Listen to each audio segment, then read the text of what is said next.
learned in Week 16 of the 2017 NFL. The 40 things we learned from Week 16 of the NFL season. 1. All we want for Christmas is a return to the clear and obvious standard of replay reviews. No more survive the ground, no more did the ball move, no more was he a runner. It shouldn't be this difficult, as we saw once again Sunday when a touchdown by Buffalo's Kelvin Benjamin was overturned after a lengthy review. Even after officiating chief Riveron's explanation that Benjamin had only 1 foot down when he gained control, it's hard to see how that was a clear and obvious enough evidence to change the on-field ruling. 2. Saints-Falcons is approaching Steelers-Bengals for bragging rights as the nastiest rivalry in the NFL. Just look at what happened Sunday in New Orleans, where fans commissioned a plane to pull a banner that read 28-3 Merry Christmas above the Superdome. 3. We gotta wonder, though, how effectively are you trolling a visiting team in a domed environment with an airplane banner? 4. But the Saints game day operations staff brilliantly used the MARTA bus graphic to block out the Falcons on the Jumbotron during pre-game introductions. Google Georgia Dome implosion MARTA if you missed this the first time. 5. And players feel it too, especially Falcons RB Devonta Freeman, who was flagged for 2 personal fouls in the first 17 minutes of the game. Freeman, you may recall, was on the receiving end of the choke gesture from Saints head coach Sean Payton earlier this month. 6. Saints CB Marshawn Lattimore was already a leading candidate to win Defensive Rookie of the Year honors, but his butt interception of Matt Ryan may have sealed it. 7. New Orleans QB Drew Brees, who threw for 239 yards in Sunday's playoff-clinching win, surpassed 70,000 yards for his career. He joined Peyton Manning and Brett Favre as the only members of the 70K club, and Brees did it in his 248th career game, 10 fewer than it took Manning, and 45 fewer than Favre. 8. Strong competition for catch of the day. Nominees include Patriots T. Rob Gronkowski for his one-handed TD, Chiefs T. Travis Kelce for his contested TD grab against Miami, and Rams rookie W.R. Cooper Kupp's diving TD catch against the Titans. 9. Jeff Fisher was at Nissan Stadium in Nashville on Sunday to watch his former teams face off, surely feeling good about himself for his role in drafting Rams RB Todd Gurley. But Fisher must have been confused to see Gurley score 2 receiving touchdowns during Los Angeles' win over the Titans. Gurley had no such scores in the 2 seasons he played for Fisher. More, NFL playoff picture, Week 16 more, NFC South takes spotlight as NFL's best Week 17 drama 10. It's time to consider Gurley as a serious MVP candidate. He now has a league-best 19 TDs and more than 2,000 yards from scrimmage as he's powered one of the NFL's most exciting offenses. 11. Gurley's first touchdown Sunday is a sign of why the Rams could be dangerous in the playoffs. He was lined up as one of 3 receivers in a trips formation near the goal line, showing that coach Sean McVay is still coming up with creative ways to use his star running back. 12. But the Rams' kicking situation is frickin' ridiculous and is going to be an issue moving forward as the team tries to survive without injured Pro Bowler Greg Zuerlein. Newly signed Sam Ficken missed his first 2 kicks, a PAT and FG, against the Titans. 13. What a huge day for QB Jared Goff as the Rams clinched the NFC West for the first time since 2003.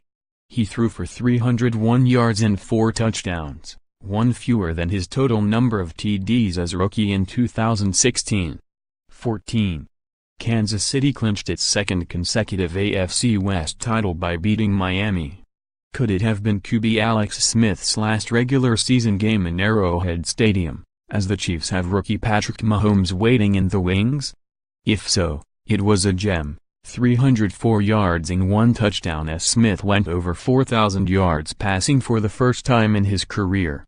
Smith was the first Chiefs passer to hit that mark since Trent Green in 2005. 15. Chiefs WR Tyreek Hill's insane sideline catch didn't count. There wasn't a sufficient angle to show if both feet were in bounds, but it shouldn't take anything away from another spectacular day. He had 6 catches for 109 yards and remains one of the most dangerous deep threats in the NFL. 16. Here's something you rarely see: the Jets surprised the Chargers by recovering an onside kick to start the game. But in a perfect summation of the Jets' season, they failed to score on that drive. 17. With his interception of a Hail Mary at the end of the first half against the Jets, Chargers WR Keenan Allen became the third player in NFL history to have at least 1,000 receiving yards and an interception in the same season. The others? Randy Moss in 2009, with the Patriots, and Hall of Famer Don Hutson, for the 1942 Green Bay Packers. 18. If you didn't get points for Allen's INT in your fantasy championship game, better lobby your commissioner for a rule change. 19. The Chargers, who started the season 0-4, remain alive for an AFC wildcard spot. Since the 1970 merger, the 1992 Chargers are the only team to reach postseason after an 0-4 start. 20. Broncos GM John Elway spent Friday in Boise watching University of Wyoming QB Josh Allen's bowl game. Sunday, Elway got to evaluate another potential future Bronco, Washington QB Kirk Cousins, who threw for 299 yards and 3 touchdowns in a 27-11 win over Denver. 22. Let's hope some All-Pro voters were watching the Vikings beat the Packers on Saturday night. Minnesota's Harrison Smith, who had a pair of interceptions, was a notable Pro Bowl snub but has been the unsung hero of a stellar Vikings defense. 23. Nearly everything has gone wrong for the Colts this year, and now this, Adam Vinatieri told the Indianapolis Star after Saturday's loss to Baltimore, when he had 2 misses, including a block, during a rainstorm, that he plans to play in 2018, but there was no guarantee he'd resign with Indianapolis. 24. The clock has officially started for the Cleveland Browns, who clinched the number 1 overall pick for the second straight draft after their 15th loss of the season. And considering that rookie QB DeShone Kizer threw 2 more picks Sunday against the Bears, and Howe has an NFL high 21, expect new GM John Dorsey to be looking at passers. 25. The Browns are the first team to secure the number 1 pick in consecutive years since the 1999-2000 Browns, who used the selections on QB Tim Couch and Courtney Brown. Welp. 26. After being the subject of trade speculation, Lions Eric Ebron may have played himself into a long-term future in Detroit. In 4 December games, he caught 24 passes for 248 yards and 2 touchdowns. 27. One guy who should perhaps be worried about his job in Detroit is coach Jim Caldwell, whose team looked unprepared and unmotivated in a loss against a Bengals team that had nothing to play for. 3 losses in their last 5 officially eliminated the Lions from playoff contention. 28. And if there's one thing that should tell you just how bad things have gotten in Cincinnati, just check the banner some fans hung in what may be Coach Marvin Lewis' last home game. It read, "What about our feelings?" Thanks to The Athletic's Chris Burke for sharing a photo on Twitter. 29. Panthers RB Christian McCaffrey set a franchise record for receptions by a rookie, 75. The previous mark, 73, belonged to Kelvin Benjamin. 30. Coincidentally, Benjamin, he was traded to Buffalo in October, is a player the Panthers surely could have used Sunday. Carolina got a playoff-clinching victory, but its 140 net passing yards against a Buccaneers team that entered the week ranked dead last in passing defense is concerning. 31. Bucs WR Mike Evans is such a physical receiver, sometimes to his detriment. He was called for offensive pass interference in the end zone Sunday against Carolina, 6 days after he was flagged for the same penalty twice against the Falcons. 32. So much for the idea that the Bills could get some retaliation against Gronkowski for his dirty hit at New Era Field 3 weeks ago. Instead, Gronkowski's TD against was his 12th score against Buffalo, his hometown team, the most by any player against any team since 2010, when Gronkowski was drafted. 33. The Jaguars may have clinched the AFC South on Sunday by virtue of the Titans' loss, but Jacksonville revealed talk it was ready to contend may be premature after a dispiriting loss to the 49ers. 34. You had to know Jaguars QB Blake Bortles had one of those multi-interception games left in him, and sure enough he threw 3 against San Francisco. The Jags have to hope that was an aberration, and not Bortles reverting to form. We imagine Texans' DJ DeVehan Clowney was watching at home in Houston, just nodding, "I told you so." 35. We thought Ezekiel Elliott's return was supposed to take pressure off Dak Prescott.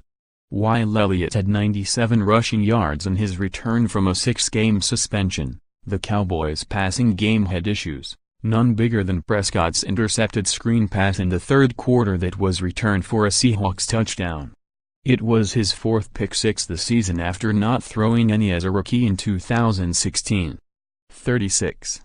Many things went wrong for the Cowboys in their 21-12 loss to Seattle, but this sequence in the fourth quarter might be what ultimately ended Dallas' season. With a 1st and goal from the 3-yard line, the Cowboys didn't hand the ball to Elliott once as they moved backwards because of a holding penalty and a sack before usually reliable Dan Bailey missed a 34-yard field goal. 37. A depleted Seahawks defense deserves major kudos for holding the Cowboys to just 12 points a week after their meltdown against the Rams. Seattle remains alive in the NFC wild-card race and will need a similarly strong defensive performance against the Cardinals next week, plus an Atlanta loss, to get into the postseason. 38. Seahawks D. Jimmy Graham caught his 10th touchdown of the season, his first time with double-digit scores since he was traded to Seattle in 2015. While Graham has had some injuries during his Seahawks tenure, it's baffling that it took them this long to truly utilize him as a red zone weapon. 39. Major respect to Cardinals WR Larry Fitzgerald, who, with 9 catches in Sunday's win against the Giants, has recorded more than 100 for the 3rd consecutive season, at 34 years, 115 days old. According to the Cardinals, that makes him the oldest player in NFL history to catch 100 passes in a season. Jerry Rice was 34 years, 63 days old when he caught his 100th pass in 1996. Even more impressive is that Fitzgerald got there this year by catching passes from 3 different quarterbacks, Carson Palmer, Blaine Gabbert and Drew Stanton. 40. Patriots QB Tom Brady threw his first regular season pick-six since Week 13 of 2015. It marked Brady's first stretch of INTs in 5 consecutive games since 2002. For a reminder of just how long ago that was, 4 of his opposing quarterbacks at the time were Brett Favre, Jay Fiedler, Trent Green and Vinny Testaverde. The 5th. Drew Brees, who was in his 2nd season with the Chargers. Photos, Week 16 NFL action.